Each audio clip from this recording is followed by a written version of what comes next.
we have a 1949 Ford, and this old girl's been sitting for about 45 years, best I can tell. We did buy it at a estate sale, so we didn't get the exact details on it. But under the hood, somebody has already spiced this old girl up with instead of the old flathead, we have a Thunder Chicken engine.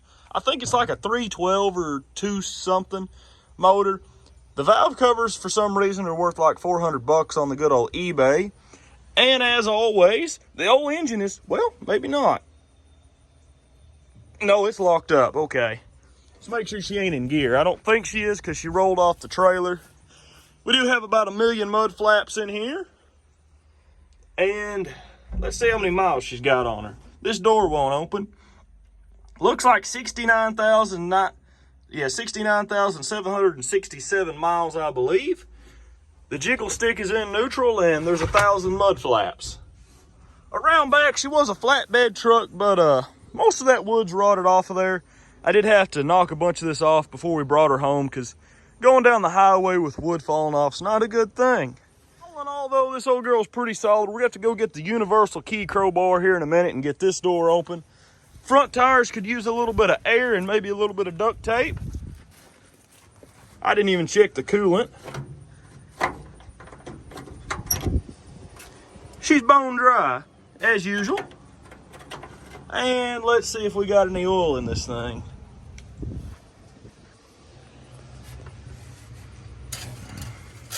Well, it's not looking... It looks like there's some oil in there, and it looks like there's a water line, because that stuff up top kind of looks like, well, down there looks like water. There's kind of a water line there. We'll drain that here in a little bit, and we'll throw some acetone transmission fluid stuff down in there and get this old girl spinning over. On this side, we have a good old, well, we got a rattle can, a Pepsi bottle, another Pepsi bottle, this another Pepsi bottle. It seems like whoever drove this thing liked their Pepsi. And a can of, I don't know what that was. But we're going to go ahead and, I guess, pull the plugs and stuff, get her soaking, and we should have her running here pretty soon. I don't think it's that stuck because it's only been sitting for about 45 years. But all in all, she's a pretty solid old truck. The best way to get the transmission fluid and acetone down in this motor is to basically pour it down the carburetor, because we're not going to be able to get it in the spark plug holes very well since this is not a flathead engine. And we got a few funnels, but I think we'll make more of a mess trying to do that than it's worth. So we're going to start with a quart of it just straight down the carburetor, and I've already checked. There's nothing in the down in the carburetor, so hopefully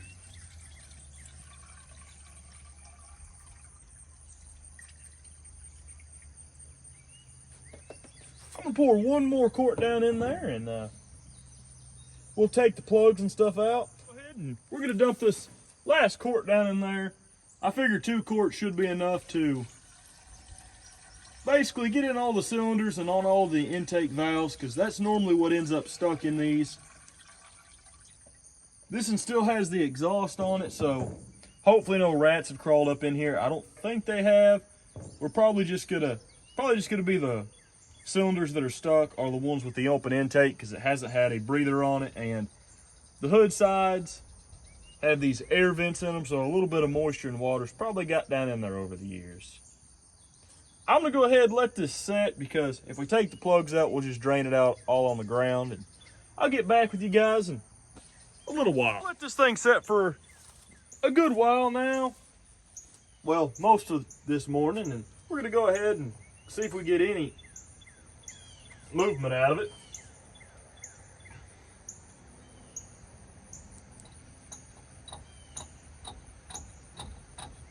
Well, it'll go that way a little bit. I hope it ain't a loose rod down in there. That's what it feels like.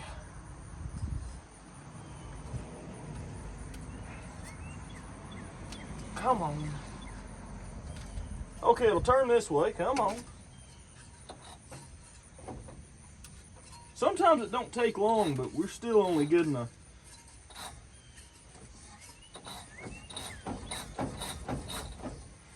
a little bit of a turn out of it.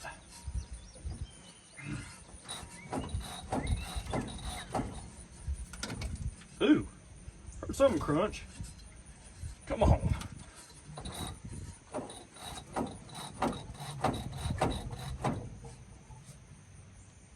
Well, I heard some of it gargle down into another cylinder.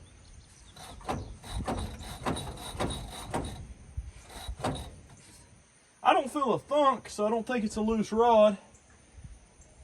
I'm gonna let it soak for a while longer because I heard some of it go down into another cylinder, and I'll get back with you guys. It may just be one of the pistons when it's going up is hitting a ring of rust or something, or it could be a stuck valve. Wiggled back and forth on the old fan blade for a while, and it still has that funk to it. There's two options. Either there's maybe a rod that's loose, or it's just this stuff we put down in there jamming it up, or it's well, there's three options, or it's some rust at the top of one of the cylinders. So I'm gonna go ahead and we're gonna start pulling these plugs out of this thing because it's set for a good while and it seems to be moving pretty good.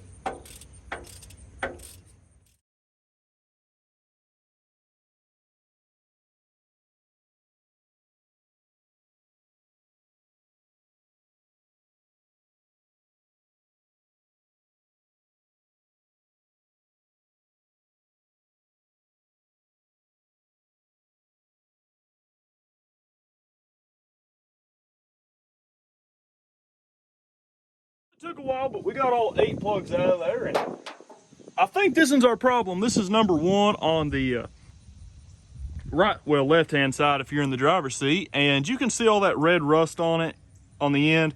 I'm gonna say that one got some water in it, and I think that's what our problem is. Also, number 4 on that side has some red rust on the back of it, but nowhere near as bad as number 1 on that side. I'm gonna go ahead and rock it back and forth a whole bunch more times before we hit it with the starter, so maybe we won't break any rings because it seems to be pretty good stuck on that side. It'll bump it just a little bit.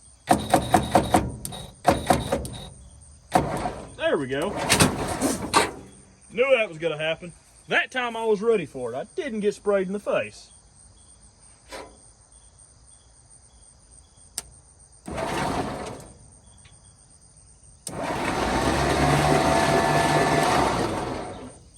And I'm gonna say it was some rust jam down there in the cylinders. Well, cylinder number 1 on that side was the one that was our problem cylinder. My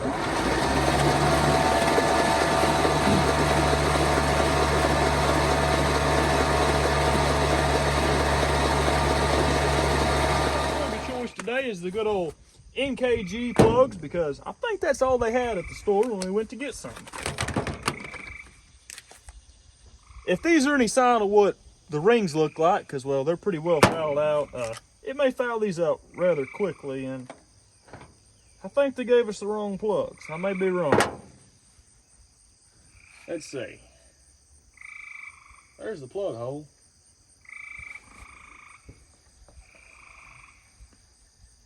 Well,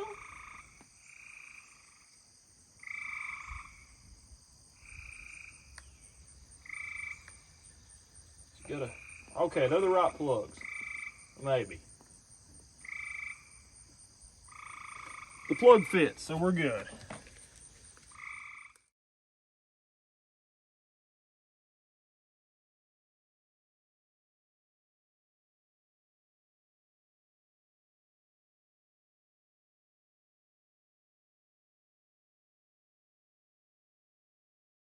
All the plugs are in the old girl, all the plug wires are on there. The ones on that side seem to be a little melted, so we may have to change them. And I changed the good old rat-chewed hose. You can see where the Radicus giganticus has left its teeth marks from chewing on this thing. And it took about 45 minutes to get that bad boy on there. I've never had that much trouble with one of these radiator hoses, but we got it on there. If we would have cut it any shorter, it wouldn't have fit. It's too long, but if you would have cut an inch or two off of it, it would have been too short. She's on there. I'm gonna tighten her down, and I'll get back with you guys when we're changing it. It's time to go ahead and pull the old drain plug out of here and see what this oil looks like. And other than it being real thin, it don't look too bad. We're gonna go ahead and let that drain, and We'll fill her back up with some oil here in a minute and clean the points, and I think that's about the last thing we need to do to get her running. Probably need to put a coil on her too. Maybe not. Oh, they got the dadgum spark plug wires stretched so much that you can't pull the cap all the way up. There. Don't look too bad in there just yet. And the points are really good and corroded on this. You guys can see down in there, them points have quite a bit of corrosion on them. I'm gonna go ahead and clean them up and get back with you guys because there's no real good way to film it up close. We got the points cleaned up on the old girl, and last thing to do is hook this wire to the coil. We're gonna see if the old coil on it's still any good, and well, we'll give her some gas and let's hope for the best here.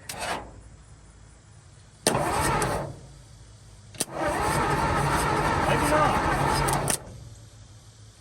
Give her some more gas. I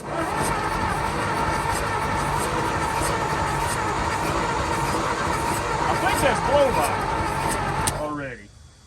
Happy if it started, but there shouldn't be anything different this go around as there was the last 57.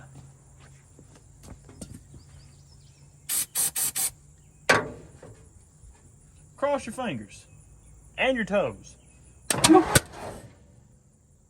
Okay.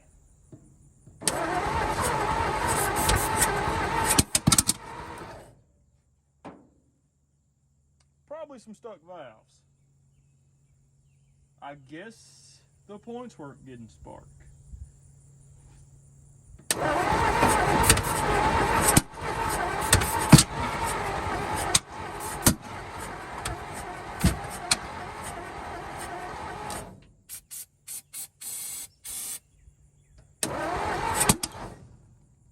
Okay, something ain't right. So I went ahead and pulled the old valve cover off of the engine to see if something over here might be causing the problem, but none of these valves on this side are stuck, so you'd think that none of the valves on the other side would be stuck. So I'll go ahead and throw the valve cover back on there. We're gonna mess with that distributor some more. I think I figured it out. That's supposed to spin counterclockwise, and the plug wires are not on there the right way. At least I think that might be what the problem is. I've only changed them 500 times. If that don't fix it, I'm gonna pull the distributor out of there and try to figure that out. Hopefully we can get the distributor out without pulling the motor if we have to. We do have a giant vacuum leak here that will need to be addressed once we get her running, but I'll get back to you. So we're gonna go ahead and try this again. I do believe that the distributor had been messed with at some point because the spark plug wires, maybe they came off there at one point. They were completely out of order, so we're gonna see if she'll whirl this go around. We may be one spark plug hole off, I'm not sure, because I ran it to top dead center. At least I think it's top dead center by watching the valves over here, so I'm gonna lay the starting fluid to it and we'll see what we get. Maybe she won't catch on fire.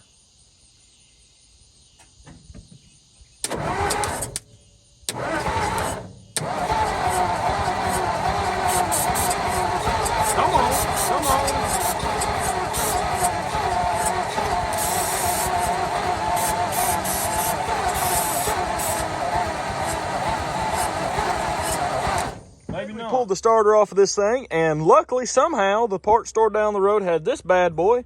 It's for a tractor, but it'll bolt up to this motor and it's rebuilt and all that fancy stuff. So I'm gonna go throw this starter in here and hope for the best, hook the battery cable up to it, and here in a second we should be able to hear this old girl run if we're lucky. We're gonna give this another whirl. I think this time she'll run. She will not run off gasoline, and I've even messed with the carburetor. I don't think the carburetor's plugged up or anything. I think it's just low on compression at the moment.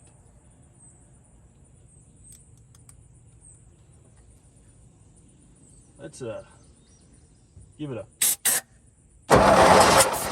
Come on.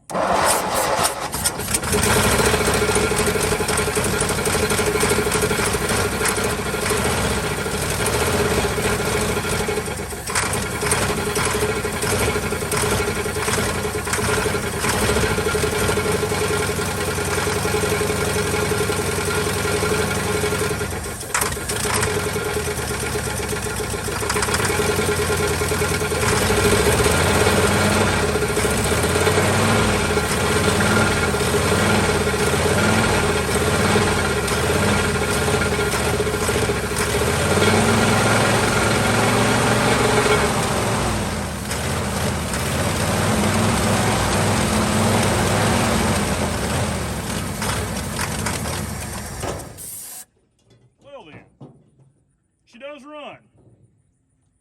We get her warm. Not yet. I will throw some coolant in there. We let her run for a little while.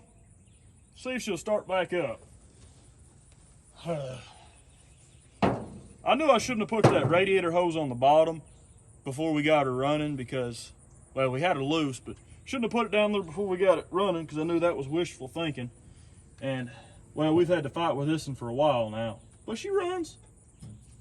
At least I think she runs. Let's see if she'll fire up again.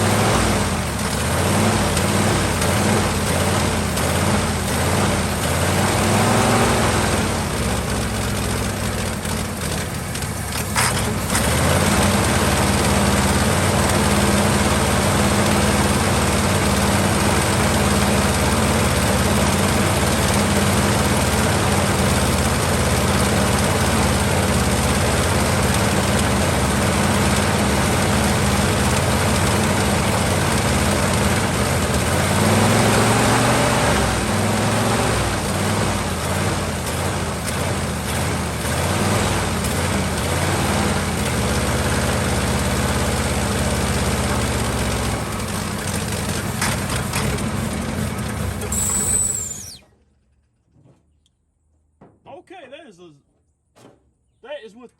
that's what it idles at with the choke the throttle all the way down. She runs and she starts right back up now, so that's a good thing. She's warm.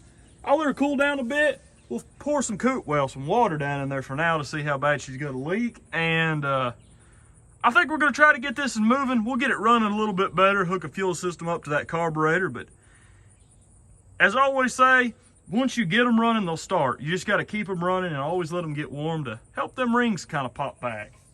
Because as you guys seen, once we got it finally running, just fired right back up. May have been because it was warm, but I'm going to say it's because we got it running.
running, and well, we kind of got her driving. I tried taking the old front tire off on this side, and my impact just don't have enough ugga-duggas, I guess. And I even made sure they wasn't righty-loosey, lefty-tighty, because some of these Fords are that way.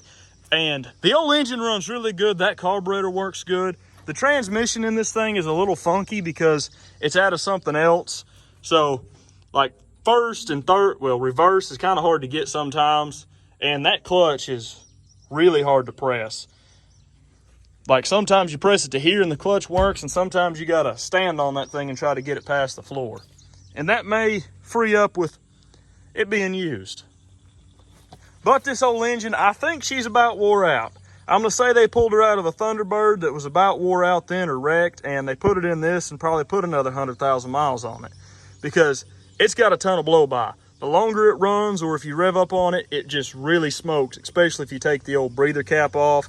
You can actually feel pressure from the the ignition pushing it past the rings when they on the compression stroke. So I'm gonna say she probably needs some rings, and it might even need to be bored 10 or 20 over to get this old motor back completely how she should be. But thank you guys for watching. We got her running, and we got some pretty cool ones coming up for the channel, so please consider maybe leaving a like or subscribing. I'll see you in the next video.